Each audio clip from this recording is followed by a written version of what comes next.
everybody, and welcome to the Warzone. I'm your host, Warzone Prez, and on today's show, I'm going to be doing two things. First of all, I'm going to continue my controller saga with the N64, as promised. Also, as a special treat, in addition to that, I'm going to show you a little bit about the PlayStation Portable and its compatibility with Skype. Now that I finally got my hands on a PSP Slim model to show the Skype off, I will show all of you how it works.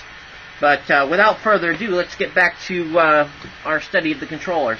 Now, the original controllers that came with the N64 when I first bought it were a standard gray.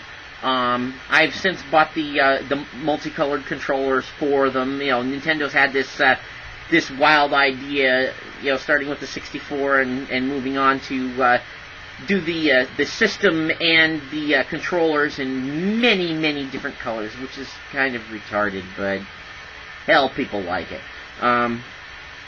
But the controller color I tended to like was this clear black. I don't remember if they called it an onyx, I believe, but it's a nice controller. This is the standard design for the controller. As you can see, it had the 3 wings, so it's very ergonomically designed. 3 methods of holding it: either, you know, the standard, like this, the D-pad method, or for certain shooter games, you would aim and move your character with the D-pad. You have your Z trigger on the bottom, your left and right buttons on the top, standard D-pad right here, your traditional A and B buttons with a set of 4 yellow C buttons. Instead of start and select like all the past Nintendo controllers, you merely have a single red start button.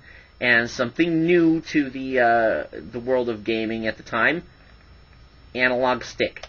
I know I said the Saturn's controller was one of the first that came out with it. This was the first Nintendo controller to have an analog stick right off the bat. As you can see on the bottom of the controller, there is a slot in here. This was the first Nintendo system, even though it was cartridge-based. A lot of the games could also store memory save files or other things on a memory card, which you could pop in there. Later on, Nintendo also had 2 other peripherals that used this access part, namely the Rumble Pack, which was the first ever force feedback for a controller for games.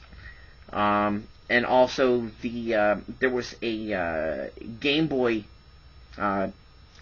pack that fit onto here, so that you can put games like the Pokemon games in it and upload and download Pokemon from the Pokemon games to the stadium.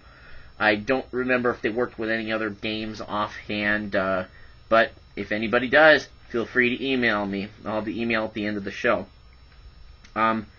Very innovative controller for its time, one of the biggest controllers Nintendo has made. Although it seems bulky and cumbersome, it's actually very comfortable to hold in the hand, and has continued to make the Nintendo franchise as super awesome as it could have possibly have been at the time. The trend for this will continue on with the GameCube, but I'll discuss that on another show. And well, I guess that's pretty much it for the Nintendo 64 controller.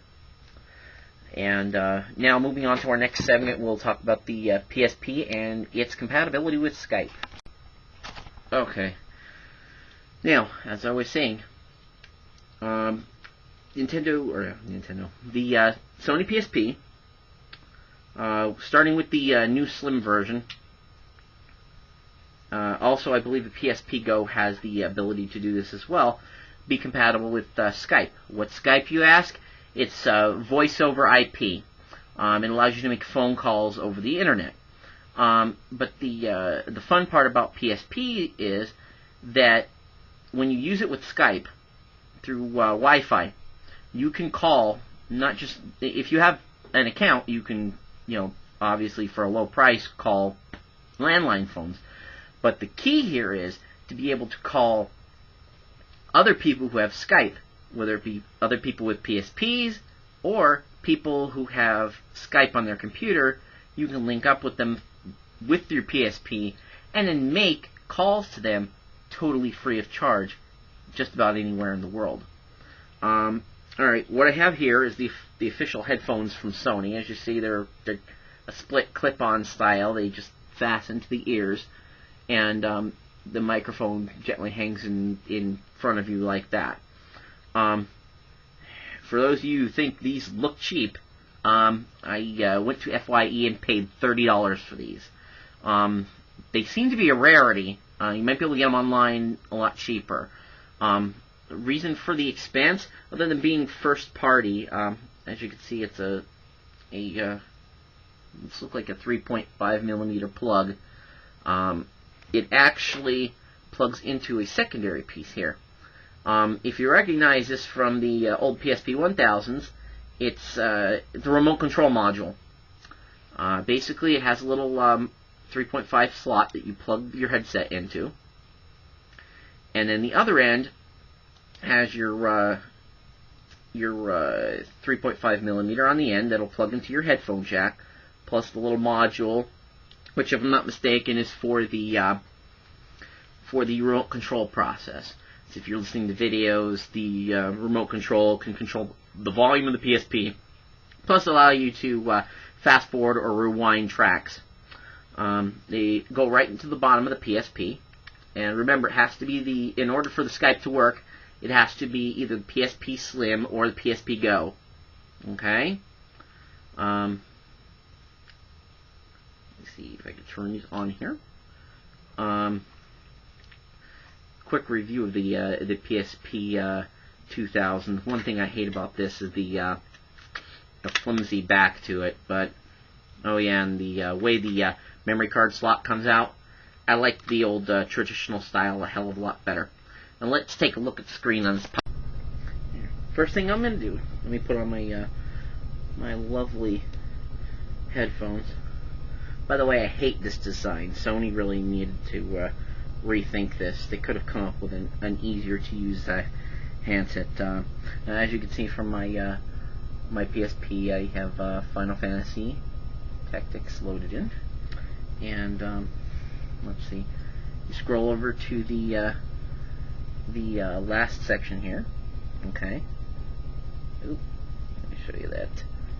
And scroll up to, let's see, where is it? Is that it? Skype, I believe.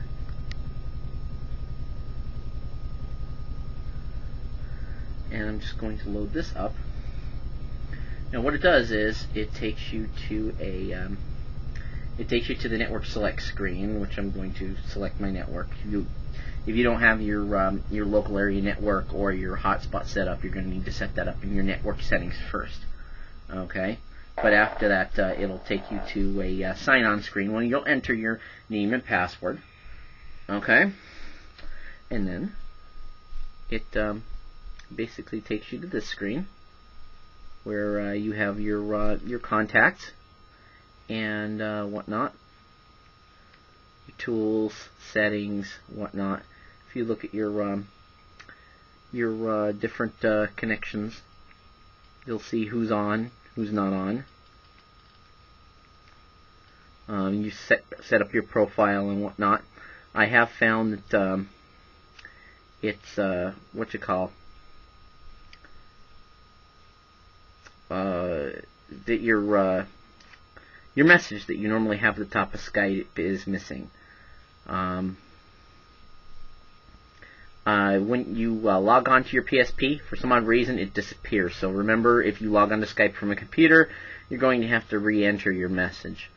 But other than the fact that you can't chat from here, which I think really, really sucks, at least you can dial in. And I can use this method to call in the All Digital Radio Network and make calls to the Gamer's Playpen on Monday nights. So if you have a PSP and you have the headset and want to use it to give me a call on Monday nights at 11 p.m. Eastern on the All Digital Radio Network, feel free to do that. And, why didn't you tell me nobody was on in my contacts? Well, fuck it. It's time for me to go outside and shoot something. I'm Warzone Prez. Game over.